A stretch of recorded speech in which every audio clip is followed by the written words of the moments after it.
Hello and welcome. We are so very excited to have you tune into our webinar, Transforming Jury Management with Innovation and Technology. My name is Corey Naycock and I'll be your host for this event. We recognize the many challenges you face daily, dealing with an overwhelming amount of paperwork, long lines, striving to create diverse and balanced jury pools, and making jury duty a positive experience for citizens. Your dedication to your community and to overcoming hurdles such as technology, compliance, and budget constraints does not go unnoticed. That's why we've brought together two experts who know the ins and outs of jury management and are here to share their insights on how innovation and technology can help. I'm so very excited to introduce Adriana Harris, Statewide Jury Program Manager for the New Mexico Administrative Office of the Courts, or the AOC as it's referred to.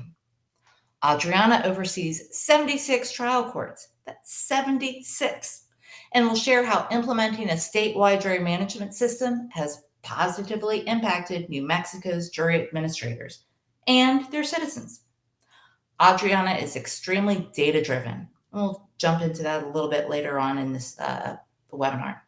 And she's played a key role in making the statewide jury management system implementation a huge success in New Mexico. Today, she'll share these experiences with us, offering valuable lessons learned that can be applied whether you're in a small, medium, or large court. Welcome, Adriana. We are so very glad you could take the time out of your schedule and be here with us today. And it's my pleasure to introduce Avenue's Lane Dunn, our rockstar jury product manager. Lane has a 30-year history in this industry, with half of that time dedicated to serving as a fellow court and jury administrator along with you. And the other half of that time has been helping courts streamline their processes with technology. Lane has two passions that fuel her work. One is having served as both a court and jury administrator. She is driven to simplify and streamline the demanding rules you face day in and day out. And two, Lane's committed to changing the public's perception of serving on jury duty and making it a more positive and pleasant experience. Welcome, Lane. Always a pleasure having you. Now, Lane certainly is a subject matter expert in the industry and here at Avenue. You see, Avenue is a leading provider of software administration solutions, and currently we serve 3,500 state and local governments. We are proud to be driving innovation in jury management with an entire team of industry experts like Lane. It's our ongoing mission to empower those who manage and serve in the jury process, making it more accessible, transparent, and effective. Today, we're diving into the world of management for jurors, from the challenges faced by administrators, and we'll learn how New Mexico took its vision and turned it into a reality with innovation and technology, and uncover the benefits and lessons that can inspire change in your own courts. We'll have a Q&A session at the end, so please use the chat feature and get your questions in. Now let's get started and take a moment and dig into what courts and the New Mexico AOC are handling in terms of jury management, which builds the entire foundation for today's conversation. Adriana, again, welcome. Can you please share what the New Mexico AOC is responsible for as it pertains to jury management? Absolutely. So New Mexico, the Administrative Office of the Courts, we oversee statewide divisions, statewide programs for the whole state of New Mexico. My division is the jury division. So as the jury division, we oversee all courts that handle jury trials. 76 trial courts, which consists of district courts as well as magistrate courts, and we also have one metropolitan court in our big county of Bernalillo County in Albuquerque, New Mexico. We do not handle municipal, as they do not handle jury trials. But being that we are administrators and that we oversee the processes and daily tasks in regard to jury for courts, the courts are mainly responsible for communicating to the jurors. What is it that the jurors receive? What should they be in? Do they need to take a cell phone? Do they need to allow cell phones? Just giving that communication to the jurors. So the court staff at local courts will either send out documentation, or they will send out links to a website, or they also have their jurors call a codaphone, is what New Mexico calls it, or a message phone. Um, Having all of these availabilities for prospective jurors is nice. However, looking at it from an administrative level, we wanted to standardize that and make things easier for jurors, and more accessible. And so, yeah, a lot of the courts are just responsible for getting that initial communication and then continuing that communication throughout the duration of their term of service. All right, thank you so much. And Lane, I know you're passionate about this next topic. Can you take us through citizen expectations and the court's responsibilities to its citizens? Certainly. I think the court has multiple responsibilities when it comes to bringing in their citizens for jury service. Yes, it is an important civic obligation and responsibility, but the courts want to make sure that they are showing their citizens that they are mindful of the time away from their work, away from their families. I think the courts really want to show that they are using jurors' time wisely. Think of the resources too. These are taxpayer dollars that are paying for jury duty. We want to make sure, as court administrators and jury administrators, that we're using people's time wisely, that we're efficiently processing their day, and getting them in and out of the courthouse as quickly as possible while they fulfill their civic obligation. Yeah, well, and I'm by no means an expert in jury management, but I certainly am a citizen, and I think what citizens do want, and you captured it.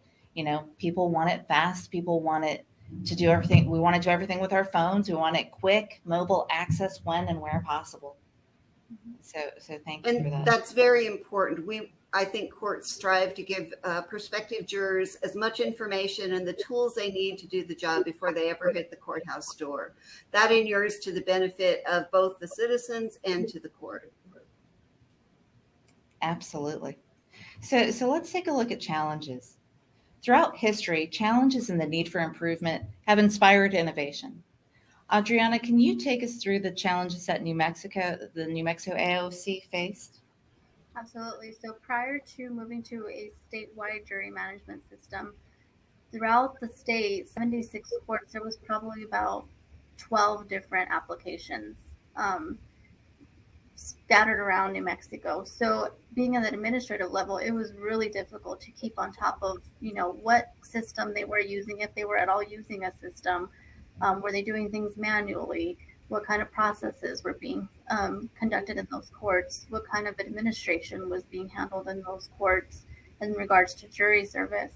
And just how to really gather that information, but also how to help the courts make a more streamlined process, right? Make things easier, not only for jurors, but as well as the staff. So being that administrative office, unfortunately, when we started to do this process in my division, there was only 2 staff. So we were trying to roll out a statewide jury management system to over 200 users throughout the state with 2 staff on board at the administrative level. Implementing was a huge undertaking. However, we were able to accomplish that in 6 months, and I wouldn't say it was 100%, smooth sailing, but we made it happen. Having IT resources was also difficult because that's a different division in AOC, and so we had to come to the table with their deputy directors and just have a discussion on what our expectations were in regards to rolling out a jury management system. As well as the local courts, they were just inundated with paperwork because everything we were doing at the time prior to jury system was just by paper, right? So you send out your questionnaires, then you have to wait for the mailings to come back, and then you have to process those questions, then you have to qualify your jurors, and then they were doing that all by paper. So it was taking a very long time to get qualified panel jurors, doing it just by snail mail. And then throughout the 76 courts, everyone has a different way of doing things. And then you also have different people at the table, right? So you have to include your judges and then the court administrators. And how can we get everyone together to be on the same page and also be accepting of what is to come and the challenges and what we can make happen as a statewide jury management system. And then just keeping with the times. Again, mobile phones are a big thing, like Corrine said, and everyone wants to be able to just do things from their phones or from their laptops or from anywhere that they are. Maybe it be at work, to be able to access the application instead of having to remember to take your paper everywhere you go and fill it out and get to a post office. So it was just trying to bring everyone to the table, get all your important stakeholders, have a discussion, and figure out how we can standardize and make things more streamlined throughout New Mexico. Well, I imagine just going from, jurors being able to fill out questionnaires on their phones or on their laptops has probably increased the response rate too. Absolutely. Because Absolutely. now it's easier and more convenient for them. Correct. Yeah. Lane, from your perspective, having worked with courts all across the country, what challenges do you see that local courts face? Well, Adriana hit on many of them. When she mentions mailing out questionnaires, think of the staff resources that takes, the duplication of the questionnaires, the stuffing, the mailing, then responding to all of them and managing all of that paper as it comes back to you. It's a heavy burden, and courts have historically and continually today face the challenge of doing more with less. They maybe have new judgeships authorized, but that doesn't always transfer to the court clerk's office. They may not have new staff to manage more judges and more trials. So it's important that technology be implemented to try to help the clerks and the jury staff make the most of the staff they have, even down to staff turnover. You have to retrain new staff as they come on.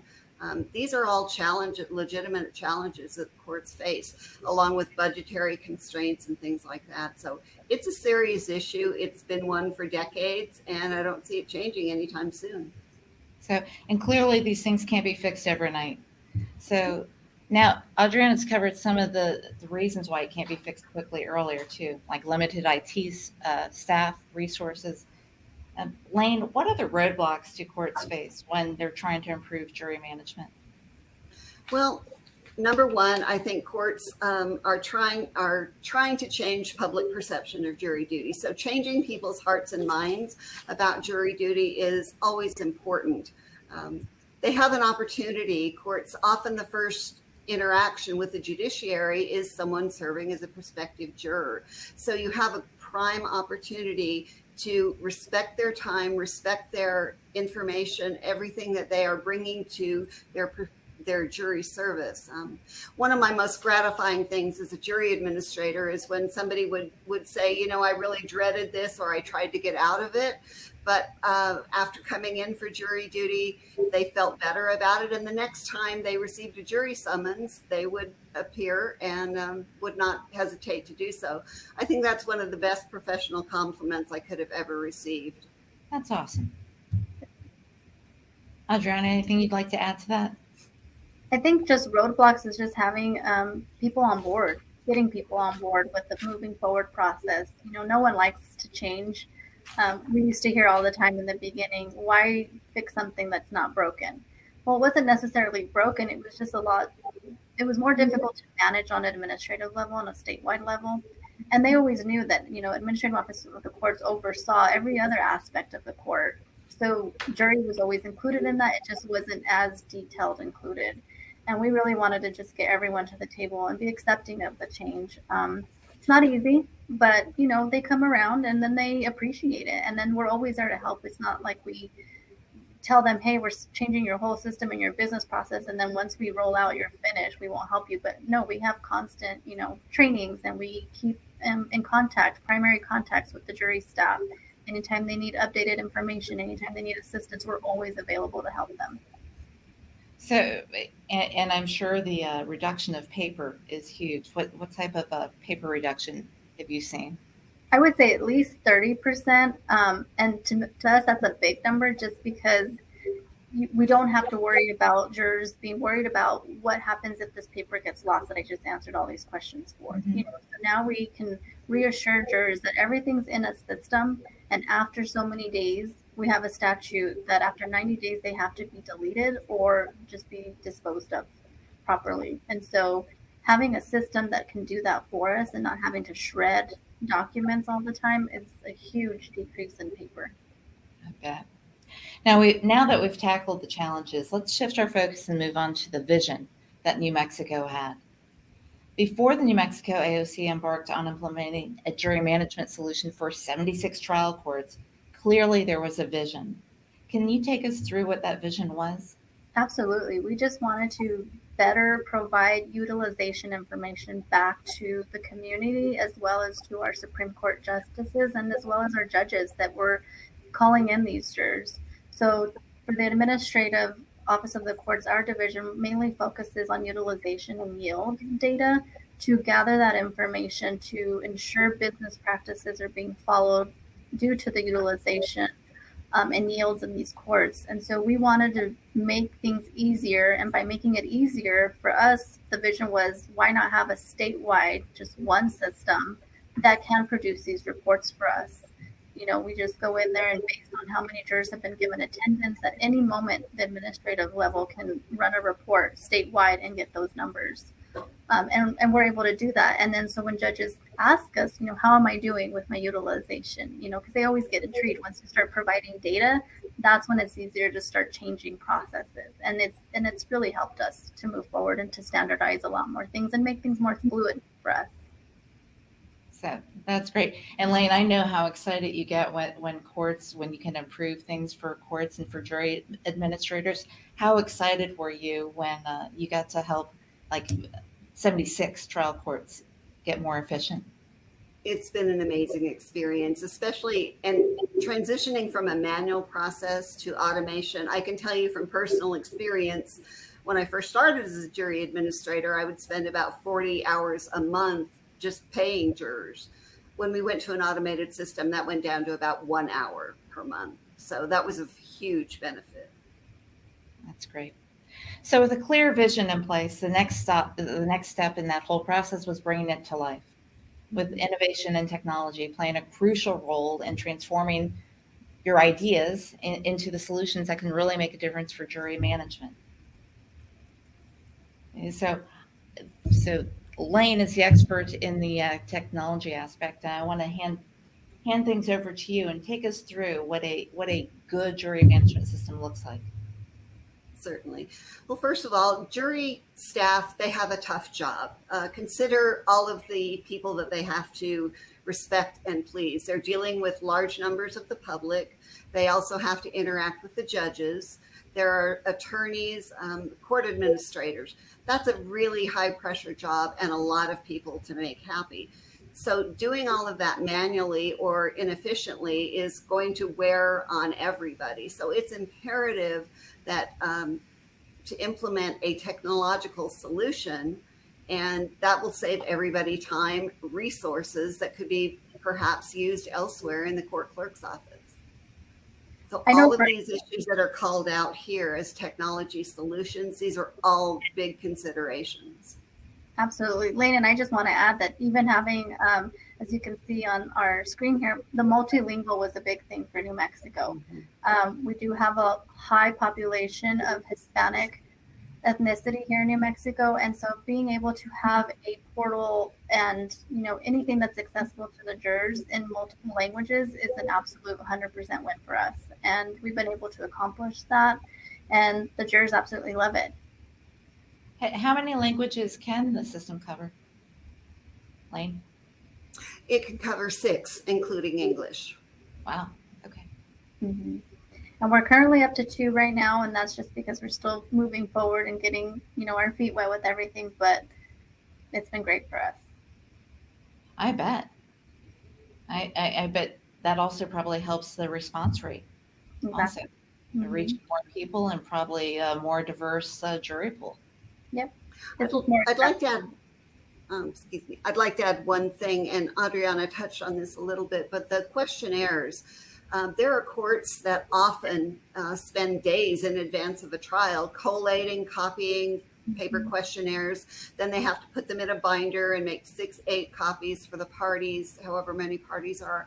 That's a huge workload for the jury staff. Consider downloading the questionnaires after they've been completed by the online portal and transferring those to something like a tablet. So you can hand those tablets to court and counsel for voir dire, and then you don't have to deal with days and days of your staff being in front of the copy machine disseminating the paper. It's a game changer.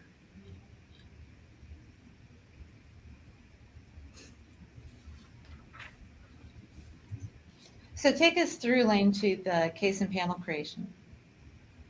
Well, as I mentioned, jury staff, they have a pretty heavy lifting job, and no more so than on the morning of jury check-in. So when jurors are checking in, it's imperative that that process go quickly and smoothly.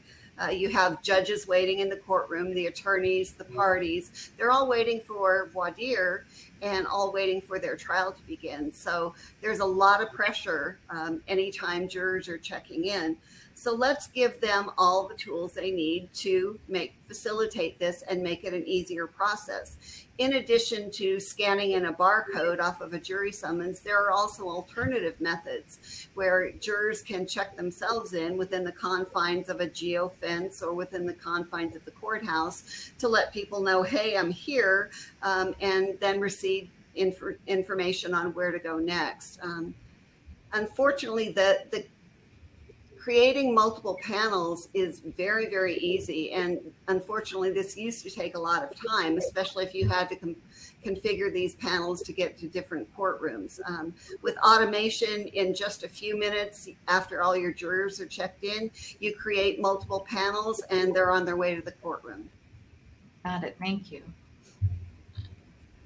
This is an example of a screen. I think some of the time not necessarily utilized well in many courts is during voir dire, during jury selection.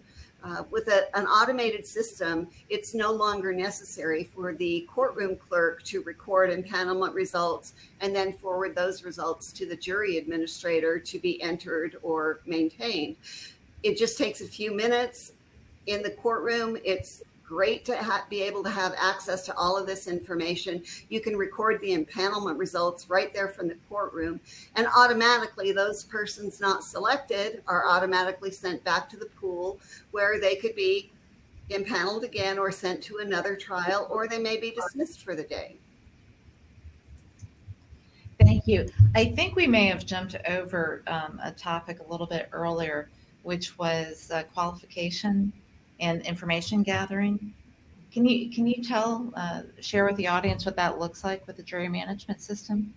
Well, with the jury, a little bit. Sure. We've touched a little bit on the questionnaires, and that is just a huge time savings to not have to deal with all that paper going into voir dire. Also, prospective jurors, when they have an ability to go onto an online juror portal, they can get all of their information, and conversely, they can give their information to the court. So it's not necessary to wait weeks and weeks to hear a response back from the court on their request to be excused or disqualified or postponed. All of that information can be managed right there in an online portal where they have access to everything. Online portals can even disseminate information like orientation videos, mapping to parking structures, links to the court's website. Anything can be configured on an electronic portal, so it facilitates two-way communication. Think of it this way. Every time a prospective juror goes onto an online portal to gather information, that may be one less phone call or one less trip down to the court clerk's office. You put all of those together and it equals reduction in some of the interaction that the court clerk's office or the jury office has to have. And you're giving jurors all the prospective information they need before they get to the courthouse. I know this has definitely helped us here in New Mexico as well. I mean, the clerk staff no longer have to wait, for return mail on information on why they're requesting an excuse or an exemption or a postponement. It's just all done through the juror portal.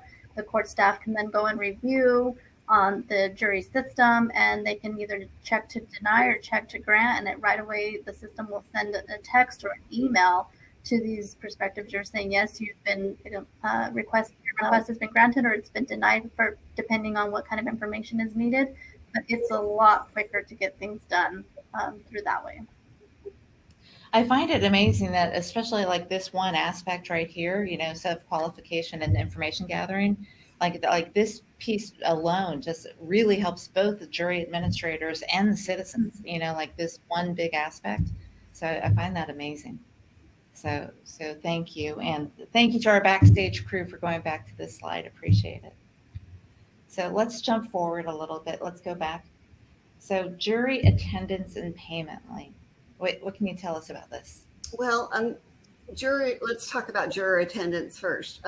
Juror attendance, unfortunately, the pandemic introduced some interesting protocols that we had to meet. So, for example, jurors would possibly be routed to a jury assembly room before the pandemic. Well, observing pandemic protocols, that was no longer an option. So by giving jurors instructions to please stay in your car and you will be contacted once you check in. They could check in from their mobile device, and then they could go receive instructions on which courtroom to report to.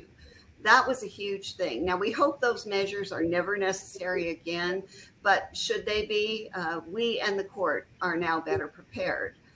As far as juror payment, I think we're all familiar with the model that we have to tell prospective jurors, you'll receive your check for jury service in 4 to 6 weeks. And consider how many people then call the jury staff office when week 4, 5 hits and they haven't received their check yet.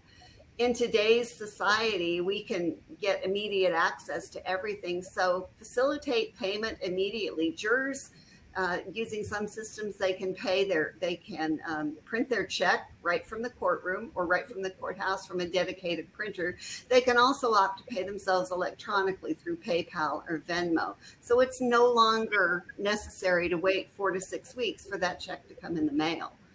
One more thing that they want to leave the court with, and that is a certificate of attendance. They want to be able to prove to their employer why they were off work that day. They can download and generate an attendance certificate or letter right to their mobile device, or again, from a kiosk in the courthouse, print off your jury attendance letter. So you're leaving with 2 very important things. You're leaving with your juror payment in hand and a certificate of attendance confirming that you have been to jury duty.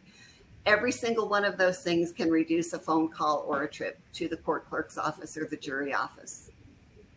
Lane, did you say it typically would take before this like 4 to 6 weeks for somebody to be paid, or a juror to be paid? That's not unusual to wait that long to receive a check. Some courts have to go through their county treasurer, things like that. So it is often a time-intensive process to get that check in the mail. So, and that probably reduces a lot of paperwork for the jury administration, for the courts to have to process that, correct? Most definitely, yes. So, and I think you have a snippet of what that would look like a screenshot here. I do. We talked briefly about there's a traditional method of checking in jurors, and we can use that in our application by simply scanning a barcode and the juror's record comes up. It's a little difficult to see here, but at that point of jury attendance, it's possible to find out if they are a government employee and they're not eligible to receive their jury fees, or if they want to waive their jury fees or even donate their jury fees.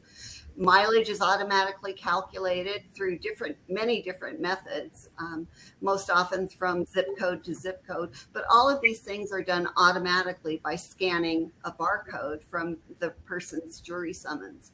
And then, as I mentioned, allowing the jurors to check themselves in, you can have a kiosk in the courthouse. Now, don't think of a kiosk as a big piece of equipment. It could be something as simple as a couple of tablets or a couple of laptops. By allowing jurors to check themselves in, that may reduce the number of court staff that are necessary to preside over jury attendance. Oh, so thank you for taking us through what a good system looks like and going over Avenue Jury. Now, I happen to have guilty knowledge on this next piece, that Adriana is very, very data driven. So I know reporting the feature is critical in how New Mexico is able to get the other courts to embrace change. Adriana, can you walk us through which reports that you rely on and how you use the data? Of course. We use a lot of the utilization reports, the failure to respond and the failure to appears. We take all that into account. All those numbers are always tracked for statistical information.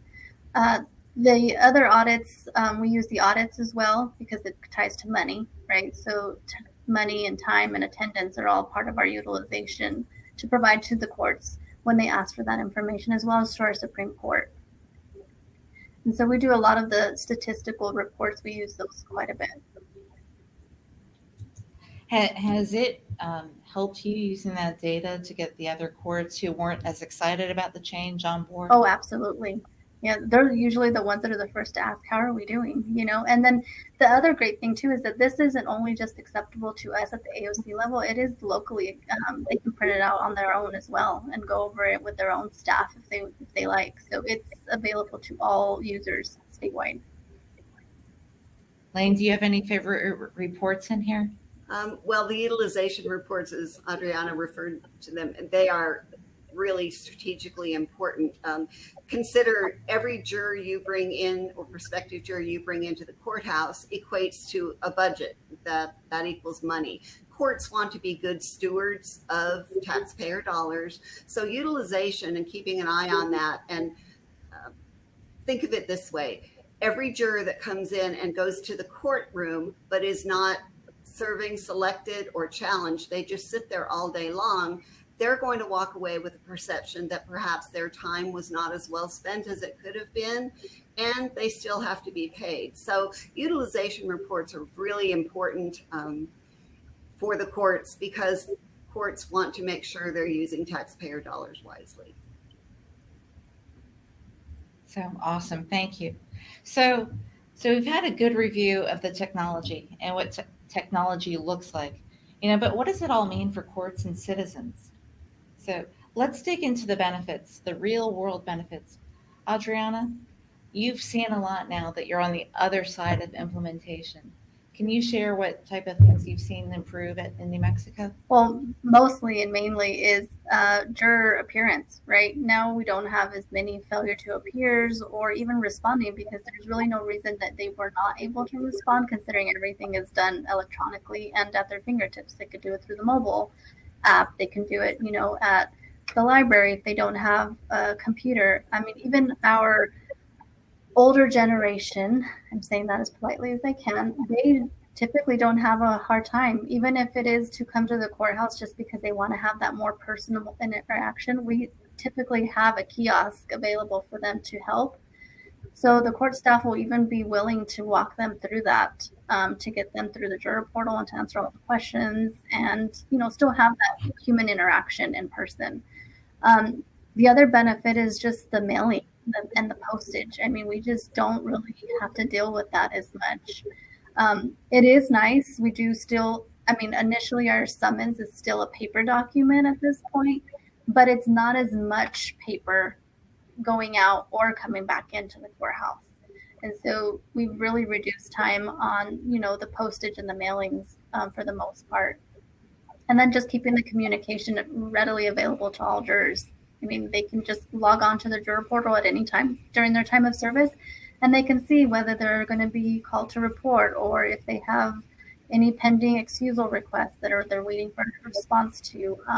If they're wanting to get further information, like Lane said earlier, about a court website or, parking. What does parking look like? Do I need to have money for parking structure, or is it going to be validated?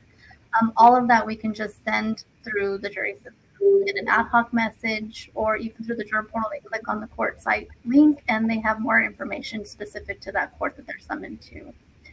It's even reduced staff. I mean, not in a bad way.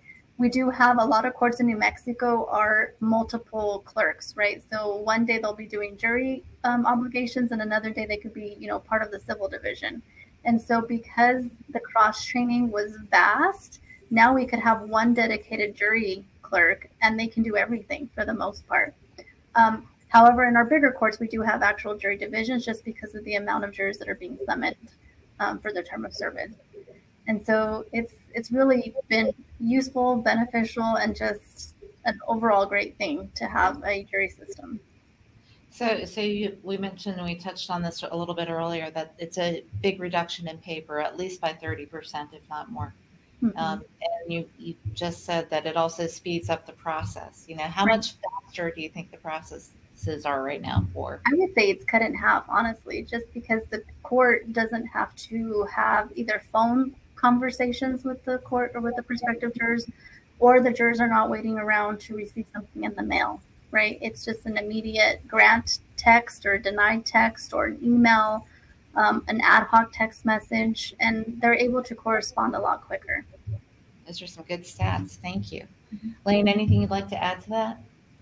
One thing I would like to add is reminding jurors of their service. Once they get their summons, it may be 4 to 6 weeks in advance, and people tend to forget when they're supposed to be coming in for jury duty. With a good automated system, you can send out ad hoc or automatically scheduled reminder notices. If somebody has not gone online to complete their qualification questionnaire, you can send out notices to those people. Hey, reminder, your jury duty is coming up in 2 weeks. Please complete your qualification questionnaire.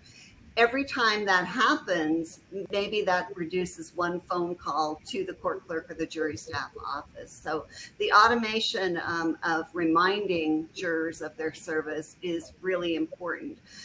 Continuing on with that, think about snow days or days when the courthouse is not available.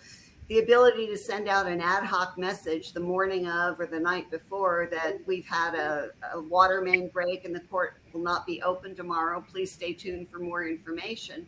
That information can be available on their public portal, their qualification portal, or can be sent out in an email or a text immediately, and the jurors have that information. That reduces a lot of issues when jurors have maybe traveled in from quite a ways away. They didn't know the courthouse was going to be closed, but you have to pay them anyway.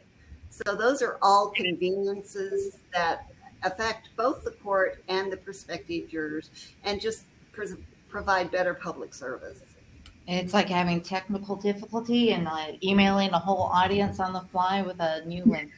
So precisely, something like that.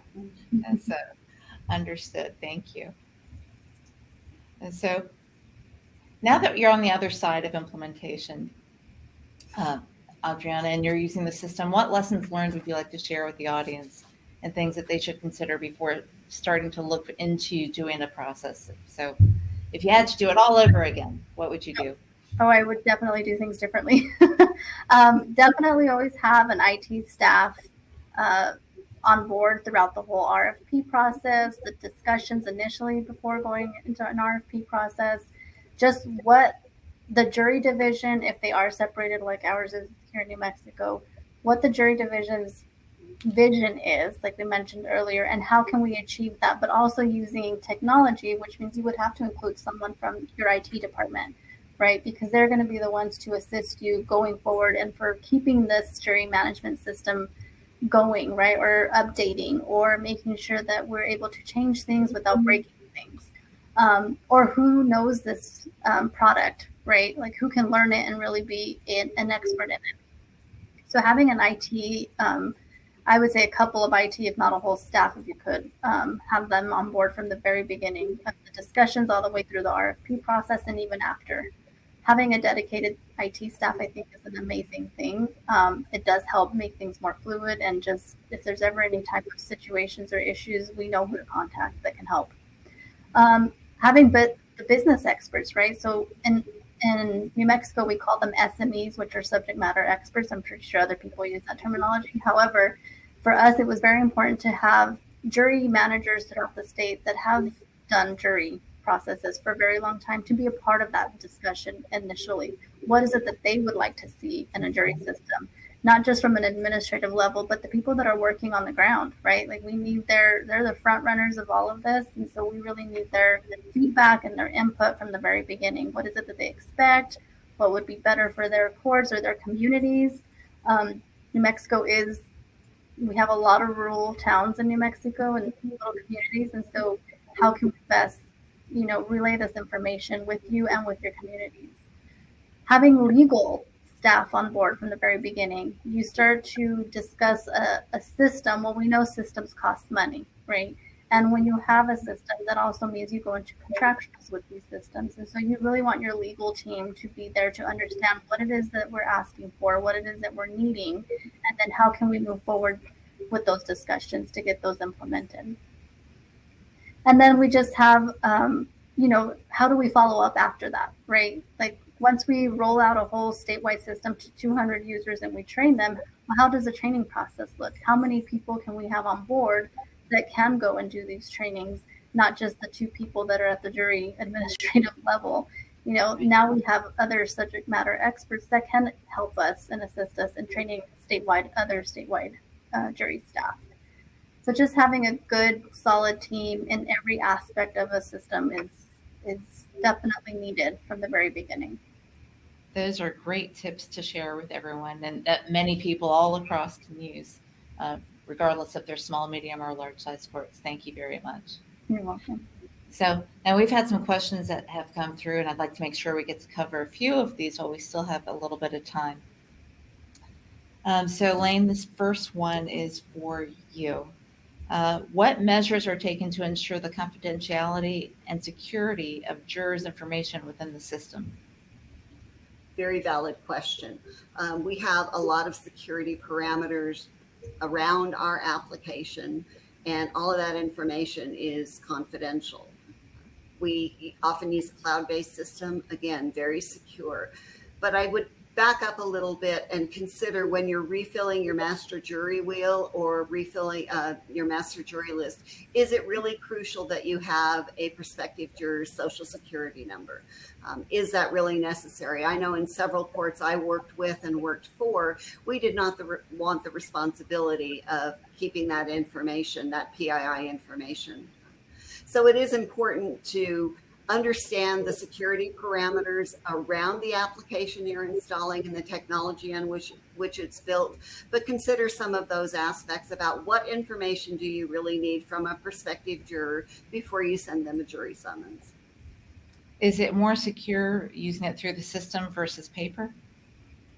Oh my goodness, yes. I think we've all faced the issue of perhaps a staff member leaving quickly because of a family emergency and leaving a sheaf of papers that all contain PII and information on their desk. It's always a constant concern, especially for the court clerk's office. You're dealing with very sensitive information. You want to make sure that it's secured and make sure that your users have the appropriate security levels, just exactly what they need to access information. And really, there are going to be some positions in your office that don't need to have access to full everything. So that is important to clearly define the security user groups and what actions do they really need to have access to. Got it. So this next question ties into that. Adriana, what sources does New Mexico use to summons jurors? Oh, we have 3 sources. So we use our personal income tax, voter registration, and MVD in that order. So driver's licenses. New Mexico renews driver's licenses every 8 years. And with voter registration, we all know sometimes you register and you go on life and you get married or you move and you never touch back on those voter registration information. And then with personal income tax, that's our primary, just because we know New Mexico citizens who are filing taxes do it yearly. And so that is our primary source, is the personal income tax filing. All right, thank you. Does the system accommodate jurors with disabilities or special needs? I can answer that. Yes. It would not be appropriate for a court to ask, what is your disability? But a court can ask, do you need special accommodations?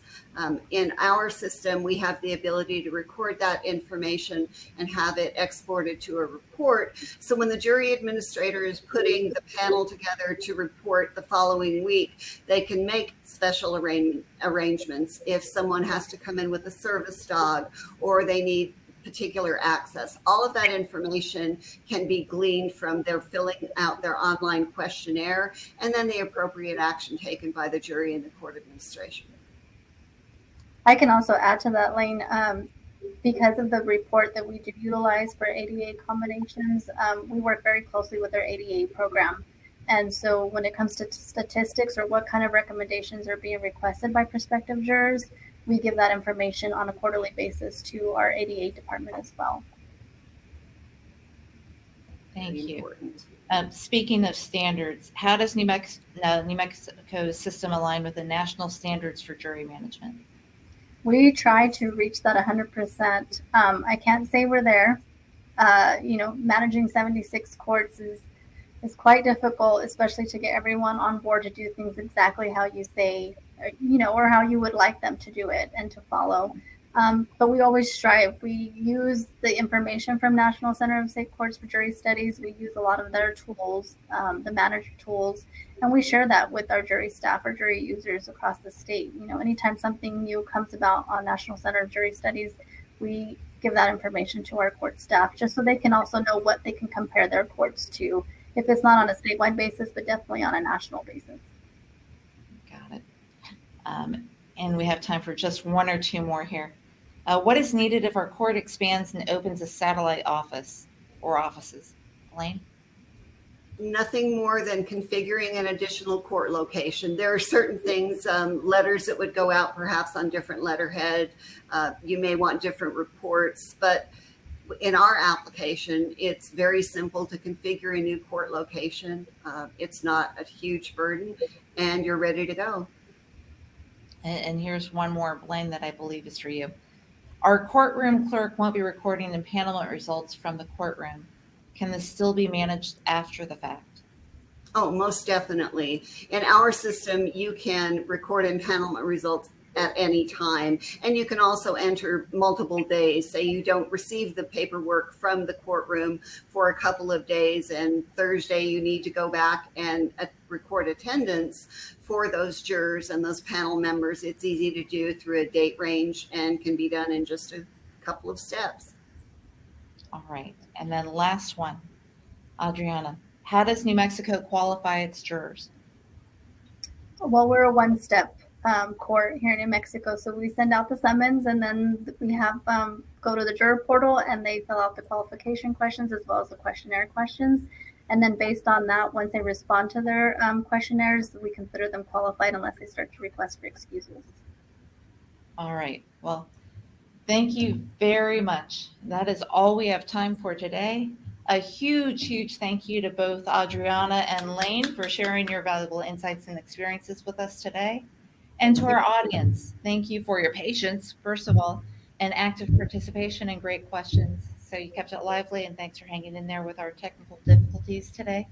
And thank you to our back crew stage that helped make all of this happen. Really appreciate you guys.